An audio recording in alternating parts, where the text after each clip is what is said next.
Teman JNE bertemu lagi dengan saya Kang Maman di Bincang Bisnis JNE, sebuah acara yang mencoba membuka tabir sebenarnya tentang bagaimana JNE berkolaborasi dan bekerja sama dengan sejumlah perusahaan-perusahaan lain dalam menyampaikan dan menghubungkan kebahagiaan.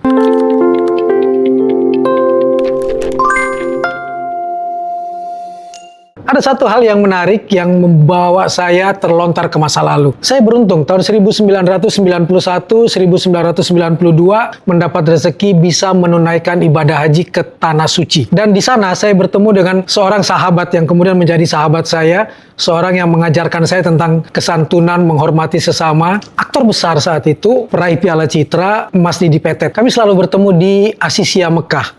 Tidak satu biro perjalanan, tapi kami selalu berjanji bertemu di sana. Dan beliau yang selalu mengajak saya, ayo Kang, kita berdoa tiap tahun bisa menunaikan ibadah haji. Beliau telah lebih dahulu berpulang, tapi kenangan baik tentang beliau tidak pernah saya bisa lupakan. Lalu apa kaitannya dengan cerita hari ini? Ternyata tamu saya hari ini, Zahrini Mahdi Muhammad, Presiden Direktur Utama Anamta, yang datang bersama Maria de Vega, Direktur Operasional, masih punya kaitan darah dengan almarhum Didi Petet yang mungkin juga banyak teman-teman JNE kenal. Betul, masih ada kaitan dengan almarhum Didi Petet? Betul.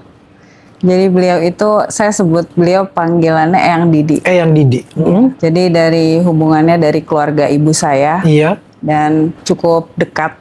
Kayak gitu, hubungan kami juga cukup dekat. Seperti itu. Dan ketika saya 9192 bertemu di Asisia, ada kaitannya dengan ayah kamu? Subhanallah, jadi sedikit nostalgia, flashback ya. Jadi memang orang tua saya pertama kali berkenalan itu di Saudi.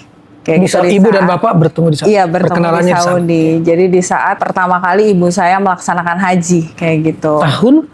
Di tahun 1990. 90. Nah, yang pas ada kejadian, mama tuh selalu bilang, pas ada kejadian terowongan Mina. Iya, itu adalah haji pertama ibu saya yang kebetulan dihandle oleh ayah. Kayak gitu. Jadi memang ayah saya sejak dari tahun 83 berkiprah di dunia haji. Jadi berawal di haji yang mengakomodir bukan dari Indonesia, tapi memang mengakomodir di Saudi. Kayak gitu. Jadi yang ngurus tenda dulu masih dibangun, kemudian maktab segala yang ngurus. Kalau sekarang kan kita lihatnya kan udah rapi ya. Betul. Mungkin Kang Maman sendiri kan udah mengalami ya di sana bagaimana kita yang membangun tenda-tendanya itu. Jadi zaman dulu kan masih manual. Betul. Nggak seperti sekarang permanen kayak gitu. Itu ayah saya yang bangun ya sebagai salah satu petugas di sana. Kalau saya sebutnya amati ya, saya sebut ayah saya babah, gitu babah bersama amati yang mempersiapkan di sana. Jadi memang saya lahir dan besar ya pertama ibu bapak saya bertemu di sana dan saya lahir dan besar di dunia umroh dan haji seperti itu. Dan rumah yang di Asisia itu rumah yang di Azizia itu memang setiap tahun disewakan untuk jamaah haji. Berarti saya salah satu yang pernah menginap di situ ya? Iya, betul. Kalau bicara bersama Eyang Didi, ya berarti betul. Tahun itu di rumah keluarga tante saya. Gitu. Tahun 9192 saya waktu itu. Iya, betul. Di Azizia. Dan itu juga yang menjadi cikal bakal lahirnya Anamta. Betul, jadi memang walaupun perjalanannya masih panjang ya cerita dari Anamta, tapi memang cikal bakal dari umroh dan haji tentunya darah ya.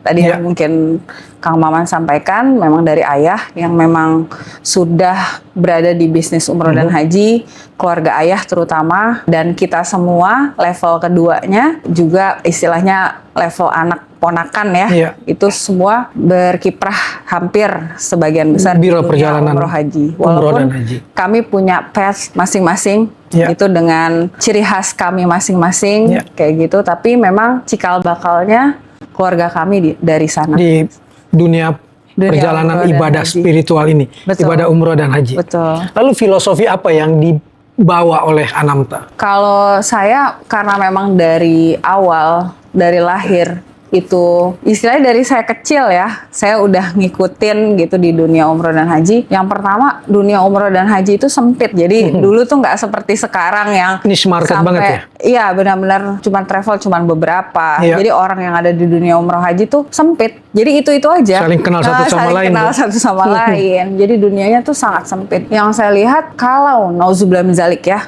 andaikan kita flashback ayah saya namanya buruk, saya tidak akan bisa berdiri di sini sekarang. Jadi dibangun dengan reputasi yang baik. Betul. Anamta juga berdiri di atas reputasi Betul. yang baik. Oke. Betul. Jadi itu yang saya pelajari dan saya pegang teguh sampai sekarang dan insya Allah seterusnya. Kalau ayah saya meninggalkan satu titik noda, saya tidak akan duduk di sini. Kayak gitu. Jadi dengan adanya nama baik dari keluarga ayah saya, alhamdulillah amanahnya beliau. Saya ingat banget waktu itu masih yang sangat berkesan itu ada satu jamaah yang cukup detail. Jadi saya waktu itu masih sekolah dasar, saya ingat banget. Masih SD ya? Masih duduk di sekolah dasar, masih SD. Itu ayah saya pernah dapat customer yang sangat detail. Waktu itu kan zaman dolar Amerika tuh ada seri E, seri-seri itu saya ingat. Sampai si calon jamaahnya itu minta uangnya itu difotokopi. Wow. Kayak gitu. Waktu itu zaman fotokopi, belum ada foto, belum ada kayak sekarang kan. Kayak gitu, belum ada. Jadi minta uangnya itu difotokopi dan dinotariskan karena beliau kebetulan notaris kayak gitu.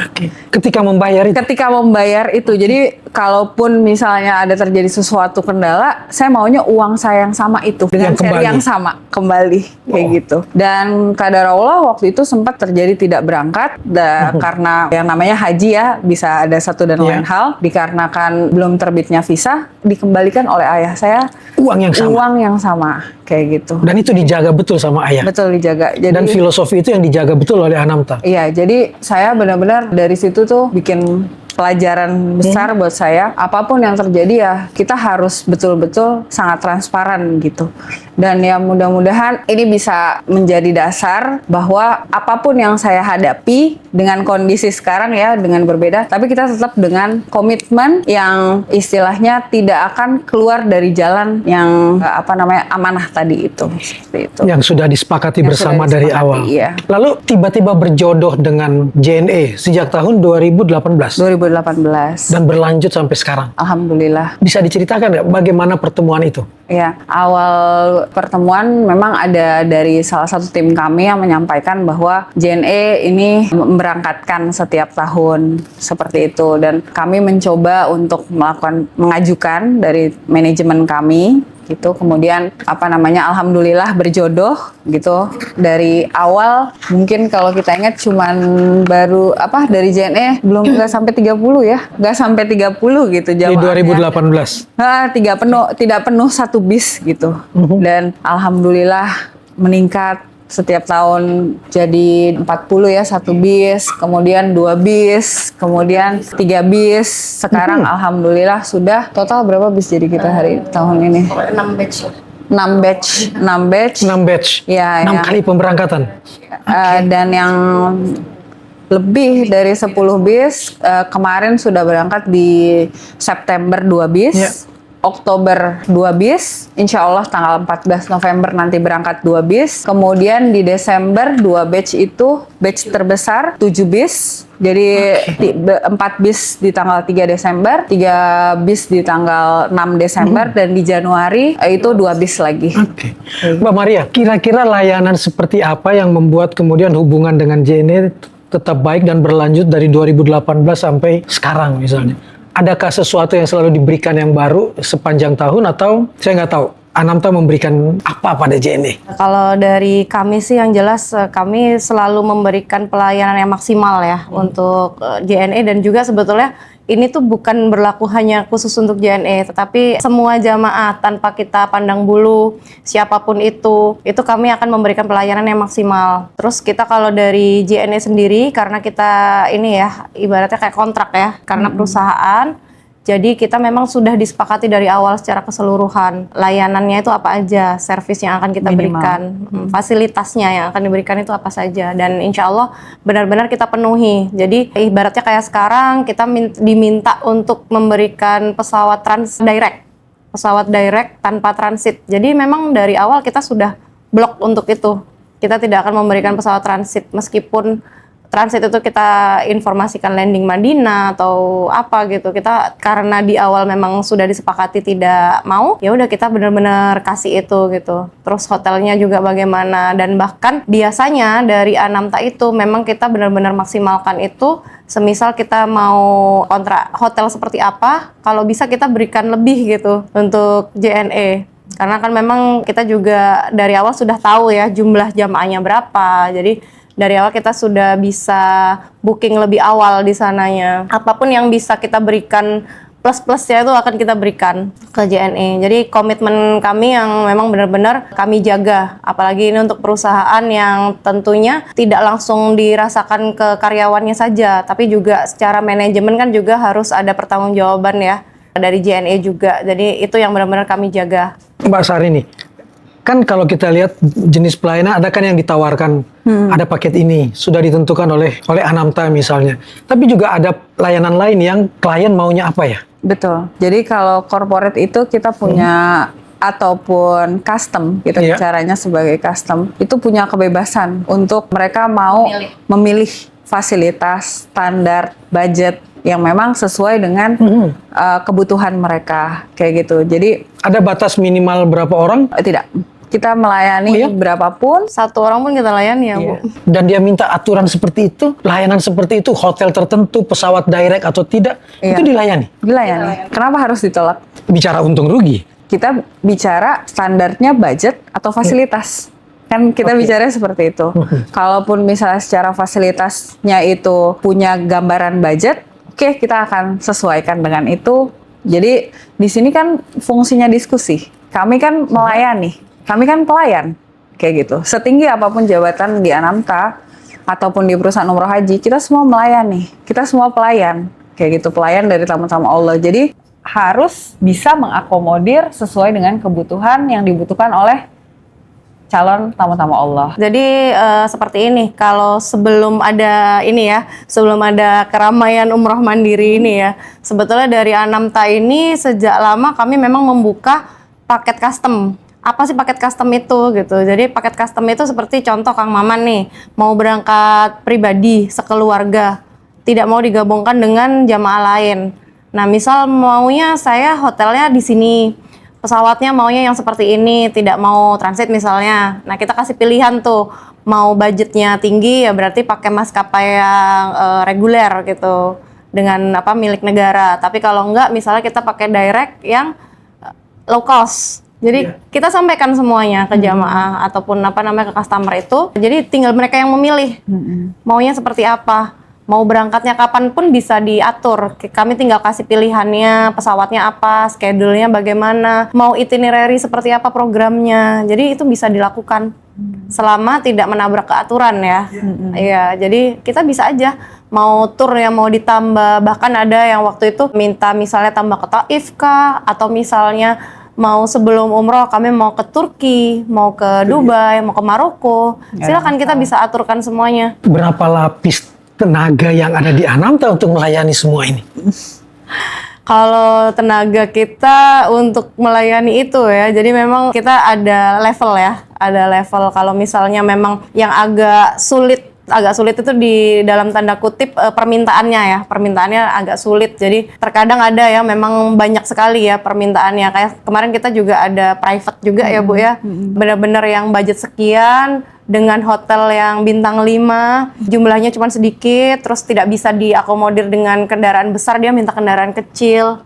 Itu semua bisa dilakukan? Bisa dilakukan. Ada hal yang menarik bagaimana Anamta bisa melayani yang custom, permintaan kelompok kecil, keluarga, tapi juga bisa grup besar seperti JNE gitu kan. Lalu dikaitkan dengan regulasi yang kemungkinan berubah-ubah. Dan Anamta tetap bisa melayani dengan tepat tanpa melanggar regulasi misalnya. Pertama ya, kita harus jadi travel yang mau terus belajar. Nggak boleh berhenti belajar? Nggak boleh berhenti belajar.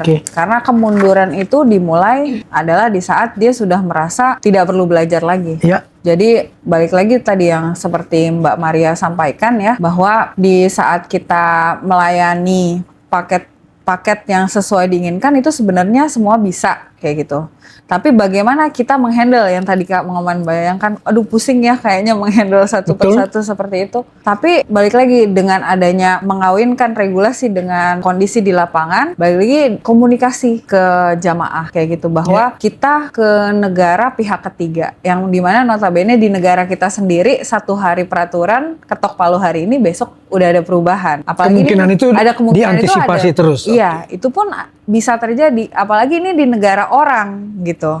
Yang kita memang di mana istilahnya sebagai tamu di negara tersebut yang istilahnya 6.000 kilometer dari negara kita by flight 10 jam direct, ya kita harus bisa tahu bahwa kita harus menyesuaikan dengan apa yang ada di sana kayak gitu. Dan komunikasi itu nomor satu yang kita terus sampaikan ke jamaah. Di sisi lain kita mencari celah juga dengan tim kami gitu. Alhamdulillah bagaimana kami melayani. Pertama kita punya tim kami sendiri kayak gitu. Mencari celah itu dalam arti bagaimana menemukan inovasi-inovasi ya? Inovasi juga mempelajari kondisi di sana menjadi suatu hal yang fleksibel. Misalnya contoh tiba-tiba ditutup, oke akan buka lagi atau seperti apa. Jadi jangan cuman tutup, oke akan Jadi tidak buka. berhenti di Jadi situ. nggak berhenti di situ. Harus tetap cari celah Harus untuk itu. cari celah. Kayak Termasuk dalam memahami karakter maskapai-maskapai penerbangan ya? Maskapai salah satu poin namanya juga kita melayani. Oke. Melayani itu bukan hanya dari pelaksanaan tapi juga dari persiapan di tanah air, kemudian persiapan di tanah suci di bandara gitu kan kita itu menerima salah satu titik mereka kritis ya, menerima salah jamaah satu di bandara kan? menerima jamaah di bandara sampai mereka mendapatkan pelayanan di sana sampai Ya. kembali inti ibadah, kemudian kembali ke tanah air kayak gitu. Jadi kan semua poin itu ada persiapan. Persiapan itu dilakukan oleh tim kami gitu. Alhamdulillah Anamta punya tim sendiri yang memang sengaja kita berangkatkan ke Arab Saudi untuk melayani tim kami, melayani jamaah kami. Maaf. Ada pelayanan-pelayanan yang disubkonkan juga Untuk pelayanan secara langsung Ya. itu langsung oleh tim kami. oleh Anamta? Iya, Oke. oleh tim kami secara langsung. Jadi utama adalah handling di Saudi itu oleh tim kami sendiri. Nggak disubkon kemana-mana? Tidak. Langsung oleh Anamta? Oke. Oleh memang pegawai Anamta. Anamta. Kayak gitu, tim Anamta secara langsung. Oke. Kemudian kami juga termasuk salah satu provider visa. Jadi istilahnya kami juga mengantongi izin dari Arab Saudi kayak gitu. Untuk Menerbitkan Menerbitkan visa. visa umroh. menerbitkan visa umroh. Betul. Sudah sedemikian dipercayanya. Itu adalah salah satu bentuk pelayanan kami gitu. Oke. Salah satu bentuk pelayanan kami. Jadi kalau misalnya insya Allah Ya. kasih kesempatan Kang Maman berangkat ibadah umroh bersama kami, jadi nanti di visanya Kang Maman itu ada nama travel kami kayak gitu. Oh langsung? Iya. Ada nama Anamta di situ? Anur Makna Wisata. Payungnya ya? Anur Makna Wisata Makna ya? Wisata Makna adalah PT. PT-nya kan? Badan hukumnya. Badan hukumnya. Dan dirimu direktur kan di situ ya? Betul. Oke. Oke.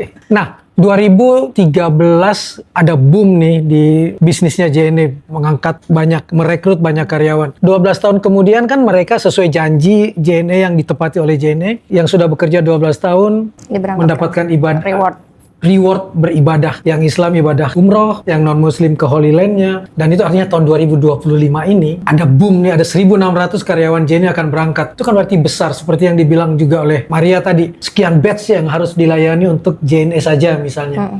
Walaupun Anamta tidak sendiri dalam hal ini, tapi Iya. sampai belasan batch dan sebagainya kan yang dijalanin. Bagaimana mengkoordinasi hal tersebut sehingga pelayanan tetap paripurna? Pertama kali itu komunikasi ya dengan pihak manajemen dulu ya, dari panitia atau manajemen JNE. Jadi memang yang tahun ini sebetulnya di awal kami tidak tahu Akan meledak seperti ini. seperti ini. Oke. Jadi terakhir dari tahun kemarin ya, itu kami anggap sudah terbanyak dari JNE. Kami mendapatkan kuota 135 ya. Iya. 3 bus kita keberangkatannya. Kami kira juga tidak jauh dari itu gitu. Hanya 3 bus saja gitu. Pas ketika kami komunikasi intens sekali ya dengan pihak JNE untuk keberangkatan tahun ini, dan ternyata alhamdulillah kami dipercaya untuk keberangkatan ini, dan bahkan kami dipercaya untuk batch pertama yang waktu itu sebetulnya kalau dalam tanda kutip ini ya Sangat mepet. iya mepet sekali. Waktunya Jadi, mepet. betul mepet. Jadi dari kita dealing itu Kontrak awal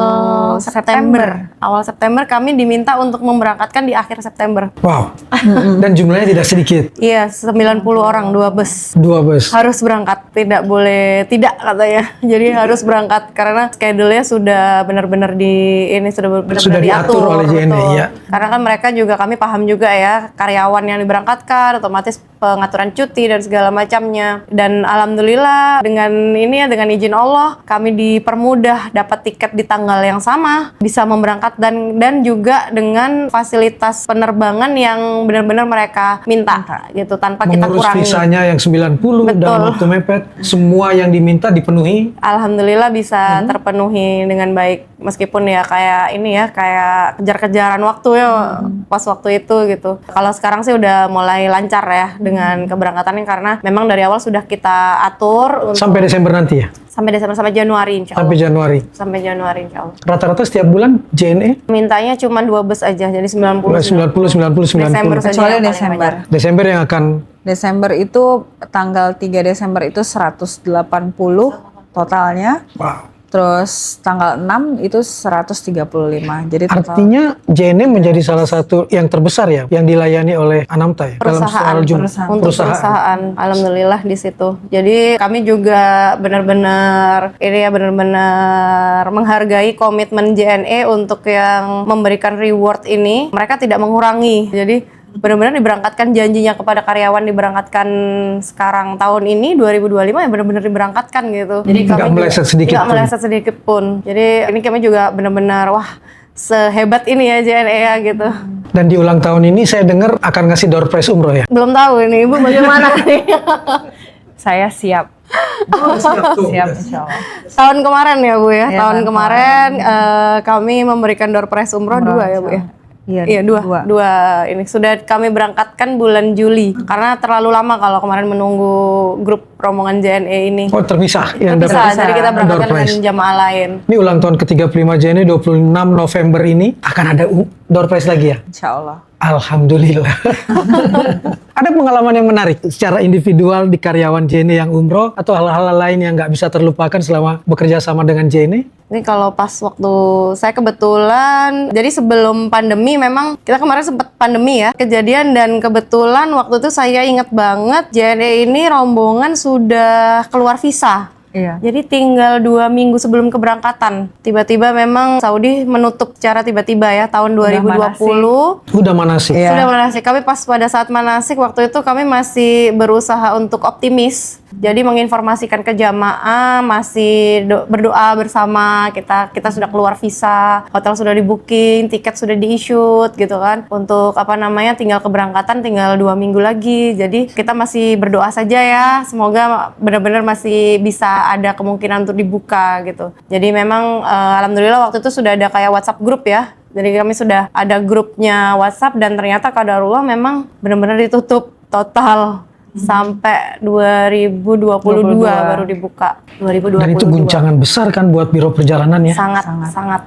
Apa yang bisa membuat Anamta bisa tetap bertahan sampai sekarang? Melewati badai pandemi COVID yang luar biasa menutup perjalanan dan seperti menutup bisnisnya Anamta kan? Saya selalu sampaikan ke tim, ke asosiasi ataupun ke pemerintah kalaupun ada di saat ada kesempatan, karena kan ada audiensi dan lain sebagainya. Sebenarnya kami itu adalah yang paling terdampak, saya bilang. Oke. Kami itu perusahaan travel umroh itu adalah yang paling terdampak. Umroh dan haji waktu itu, saat itu Menteri Pariwisatanya masih Pak Sandiaga Uno ya. Waktu itu kami yang paling terdampak dikarenakan kita biasa melayani jamaah untuk berangkat ke Tanah Suci dan tujuan kami ditutup kayak gitu. Jadi kami bisa melakukan apa? Gitu. Mungkin kalau untuk usaha-usaha lain masih ada turun omset ataupun buka tutup. Kalau ini betul-betul tek gitu kan? Pengetatan regulasi. Kalau ini benar-benar total tertutup. Jadi benar-benar apa yang biasa kita jalankan, bisnis yang kita jalankan ini tutup total. Ya waktu itu komunikasinya mau tidak mau ya kita harus berinovasi.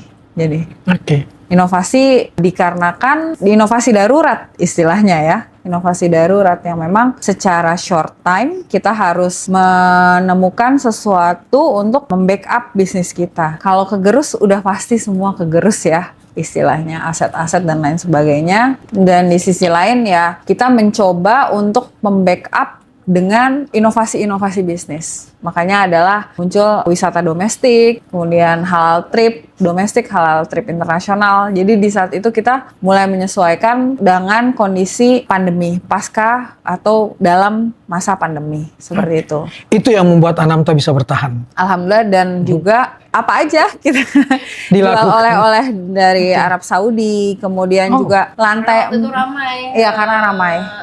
Karena ditutup, orang masih kepingin kan Mhm. makan kurma dari Saudi atau apa. Wah, akhirnya Apa ikut yang jadi dijual? Iya. importir kurma. Iya, jadi Oke. importir kurma. Terus kita juga lantai 4 itu kita jadikan dapur, lantai 3 kita jadikan studio seperti ini, kayak gitu. Jadi ya inovasi yang bisa kita lakukan dengan apa aset yang tersedia, dan yang saya juga ucapkan alhamdulillah dan terima kasih yaitu karyawan-karyawan yang loyal. Itu betul-betul tim yang loyal. Karyawan yang loyal. Iya, yang betul-betul sama-sama yuk kita hadapin bersama kayak Itu gitu. seperti JNE yang ketika COVID pun tidak memberhentikan salah satu orang karyawannya pun kan. Karena loyal dan hubungan baik itu. Keberanian untuk merasakan perih dan luka bareng-bareng itu yang membuat JNE, membuat Anamta juga kuat kan. Dan bisa bertahan. Terakhir, kan JNE selalu melantunkan istilah connecting happiness, menghubungkan kebahagiaan. Saya yakin juga Anamta yang paling menjadi ujung tombak pelayanan adalah bagaimana jamaah, bagaimana klien mendapatkan kebahagiaan dari pelayanan itu kan. Bagaimana menjaga itu? Bagaimana menjaga kebahagiaan semua klien, tidak cuma JNE tapi siapapun yang menggunakan jasa Anamta. Pertama, mindset kita sebagai pelayan. Ini, mindset kita sebagai pelayan bahwa tujuan kita apapun yang kita hadapi ini adalah sama-sama kita mau apa, kayak gitu. Itu yang mindset dari kita sebagai pelayan. Dari saya, manajemen tertinggi, sampai semua pelayan yang di lapangan, istilahnya seperti itu. Bagaimana kita menyikapi ini adalah sebagai suatu nilai ibadah, kayak gitu. Bagaimana kita menyikapi ini adalah tujuan kita adalah bagaimana mengantar si calon-calon tamu Allah ini menjadi tamu Allah, menjadi mabruroh dan makbulah. Itu tujuan kita. Kenapa tujuan kita menjadikan mereka mabruroh dan makbulah? Dengan kami sebagai fasilitator, yaitu apabila mereka mabruroh dan makbulah, tidak ada lain balasannya surga. Ya, surga. Masa kita yang melayani nggak dapat seperti itu? Oke. Jadi mindset ini yang insya Allah kita bangun di tim Anamta, dan juga memberikan bagaimana kita bisa memberikan kenyamanan ke jamaah kayak gitu. Karena di saat mereka melakukan ibadah secara nyaman, mereka akan melakukan ibadah secara maksimal. Di saat mereka melakukan ibadah secara maksimal, outputnya insya Juga Allah maksimal. akan hasil dengan maksimal, dengan happy, puas. Kemudian juga kalau ibadahnya maksimal, insya Allah lebih dekat ke arah mabruroh dan makbulah. Itu konsep yang kami Jaga terus ya. jaga bersama tim. Seperti itu. Terima kasih loh Mbak Sarini Mahdi Muhammad, Direktur Utama Anamta, dan Maria De Vega, Direktur Operasional di Anamta, sudah mau berbagi di Bincang Bisnis JNE. Teman-teman JNE, tadi kita dapat poin-poin yang luar biasa, bagaimana agar perusahaan kita bisa tetap dipercaya dan bisa tetap bertahan. Poin pertama yang disebutkan oleh Mbak Sarini tadi adalah jaga reputasi. Ada unsur transparansi yang harus terus dijaga juga, jaga kepercayaan. Kemudian yang menarik adalah mau terus belajar, dan yang tidak boleh dilupakan, kami adalah pelayan. Dan salah satu tugas melayani itu adalah bagaimana membuat orang yang kita layani bahagia. Dan satu kata kunci, melayani itu ibadah. Dan ibadah tidak ada balasannya selain surga. Sampai bertemu di Bincang Bisnis JNE berikutnya.